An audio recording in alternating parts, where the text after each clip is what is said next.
Welcome back to Breaking Points. This is another special edition of Breaking Points, The Intercept. We hope to do these weekly. I'm joined here by my colleagues now, Sara Sirota and Ken Klippenstein. Welcome to you both here. Thanks for having us. Good to be with you all. So they each have important stories this week that I want to get into. Let's start with Ken. So Ken, this week, you scooped that there was a letter that was circulating among House Democrats. Maybe it's become Senate Democrats as well at this point, maybe a few Republicans. But the letter was directed to what, both the State Department and the FBI? Yes. Calling on the United States to launch an independent investigation into the killing of Shireen Abu Akleh, who's the Palestinian American journalist who was killed recently in Jenin during an IDF raid. So what's the status of that letter? And where does it fit into kind of the U.S. Israel-Palestinian politics? Is this, like, how new is something like this? Well, this is really an extraordinary step and an important one, a necessary one by the Biden administration to take, because it's basically saying we don't think that the Israeli investigation is going to be in any sense impartial or fair.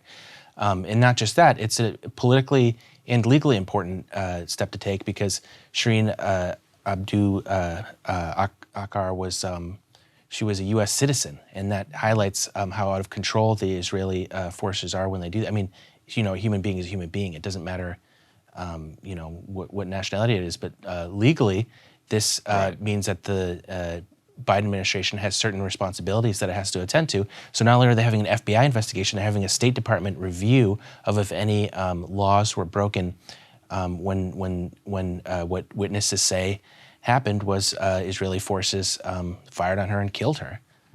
And so the letter was initially circulated by Andre Carson, who's one of the few Muslim members of Congress, and Representative Correa. Who's on it now? Like, has it been snowballing? Because I saw that some local reporters out in, say, the Bay Area were saying, we're like updating in real time. Okay, now Barbara Lee is on board, and then, but not just limited to progressives. Like, it seemed like there was a snowball effect going on. Yeah, that's what's interesting about it. When I was talking to sources in Congress about this, they were surprised at the prominence of some of the individuals who were not, by any stretch of the imagination, squad members or progressives. And the fact that they signed on to this is an indication of how serious of a, breach, not just of U.S.-Israeli relations, but just basic humanitarian norms, I think, that something like this was. When you talk to folks in the region, people in the Middle East, you mentioned this reporter. This was not a marginal reporter. This was the equivalent of, some, person that anyone would recognize from cable news show or something. This is the Ken Klippenstein. That's exactly right. Of Palestine. So, I think that there's a lot. No, but seriously, she more than 20 years of experience in the field in Palestine. Somebody who was really an icon of journalism over there, which Ken will be. I'm on my way there, yeah. But yes, give me time. Yeah, it's just a tremendous reporter who most people who have watched Al Jazeera English or have are interested in that would know immediately who they're talking about when you think about Shireen. But yeah, go ahead, sorry. Yeah, the prominence of this person who was killed, and the fact that the U.S. now is asserting, or in this letter is asking the FBI and the State Department to assert some kind of response that is going to send a message to Israel that this is unacceptable. So my understanding is that it's garnered a lot more signatures than the two co-leads that I initially reported on. You mentioned this a moment ago. Bay Area news outlet KQED reported that they'd gotten, I think, 2 or 3 more reps, and my understanding is that there are a bunch more, and they're going to keep circulating this and trying to gather as many signatures as they can before they end up sending it. But I think it's going to be a very awkward, from the perspective of the Biden administration, ask, because this is something that is very clearly has broad support, I think, in at least among Democrats in Congress, and to see what the administration is going to do to a government that, historically they have been very deferential to. Right. And so I think there's good reason for people to be skeptical of whether this investigation will be independent. I don't know, Sara, if you remember, right after she was killed, the IDF and some of the Israeli government leaders put out a video showing a Palestinian gunman firing down an alleyway, saying it looks like Palestinians may have accidentally and then they had to roll that back. killed her. They had to roll that back when when there was analysis done of it, shown that actually, so they were shooting down an alley. That was correct. It was happening around the same time. But at the other end of the alley were IDF forces who were also shooting back. But then from IDF, there was a direct line to where Akle was. There's been Bellingcat, who is, a lot of people just associate with having a pro-Western bias. But a lot of their work actually does cut against the other grain. Like they have sophisticated analysts. They came out and said, no, our forensic analysis of this suggests that it could only really have been the IDF.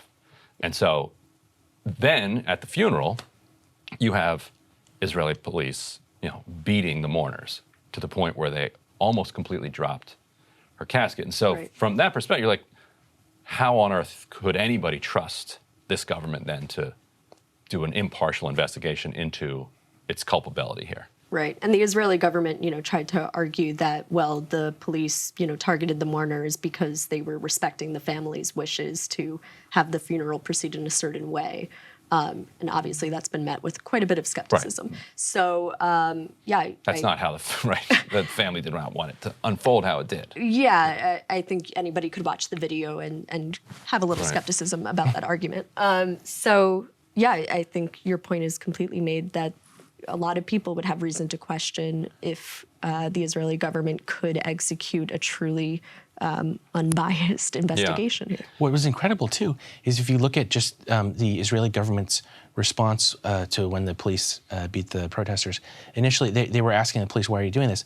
At first, their claim was, well, they were waving around Palestinian flags and chanting nationalist mantras. And that was their stated reason for this. Right. That's incredible, and it just...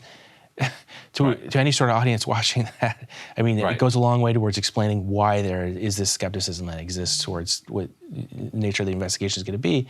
And then not just that, but the video they released, they actually selectively edited video to make it look like someone was throwing rocks at the police, and the idea being that this was provoked the police response.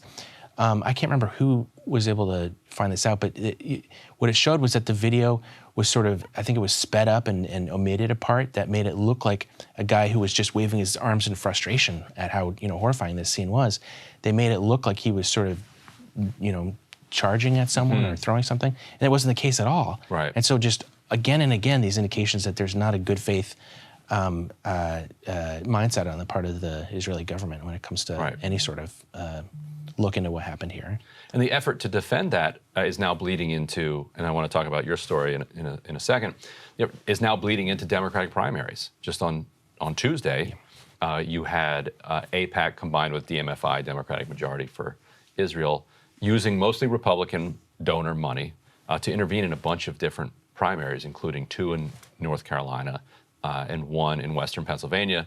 They spent $3 million against Summer Lee in Pennsylvania, several million against Erica Smith and Nita Alam. With Nita Alam and Erica Smith, it was enough to get their opponents over the top. In Western Pennsylvania, they were able to take a 25-point gap and close it to triple digits right now. And Steve Irwin is suggesting that he's going to go for a recount. They were able to bring it that close, but we're still not able to get it over the top. They're now saying that what that says is that there's no support, among the American people for the left's anti-Israel politics. Now, the left argues that it's actually AIPAC that is long-term anti-Israel, because the way that they are pushing them in such a hardline direction is leading them into this cul-de-sac of international isolation that is going to be detrimental long-term. But setting that aside, the ads were not about Israel in either North Carolina or Pennsylvania. It wasn't as if there was a public debate in Pittsburgh over a candidate who was pro-Israel, one who was anti-Israel, and voters chose X, Y, or Z. What kind of ads do they run instead? Yeah, I mean, this consistently, is something that we've been seeing, where the kinds of ads that they're running have really, there's no indication that there's anything about Israel and politics. So it just goes to show that, this sort of, as you were saying, repeatedly we see these bad faith attempts to involve themselves in American politics that, are not actually about their long-term interests and don't necessarily help their long-term interests from what it appears that they are, but instead using sort of these right-wing donors to marginalize progressives often. Right. And, you know, I think AIPAC or DMFI came out and said when Summer Lee emerged as the victor by just a slight majority, that was an indicator that, you know, her brand of progressive politics is not popular in the Democratic Party, which, well, she emerged victorious. So I don't really see how that argument makes sense. That's how you know when there's this organic upswell of support for Israel, when they have to dump millions into this and that none of the ads overtly mention the policy with respect to Israel. Yeah. It's just risible on its face, I feel like. Cable news is ripping us apart, dividing the country, making it impossible to function as a society, and making it impossible to know just what is true and what is false.